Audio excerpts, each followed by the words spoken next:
In the Siouxland area learned that the sky's the limit with aviation and STEM opportunities. 5, 4, 3, 2, 1.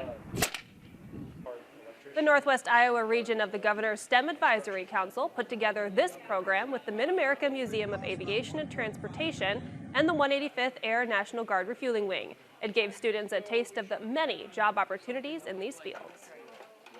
I think it gives them a taste for all the different jobs, because when you say aviation, most people think pilot, flight attendant, or mechanic, but there are hundreds of jobs in aviation, and that's growing.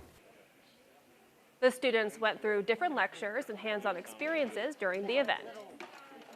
I think it's a really educational and inspiring thing to come over here and do this. I think if you're interested in planes or even how things work, you could learn a lot from here.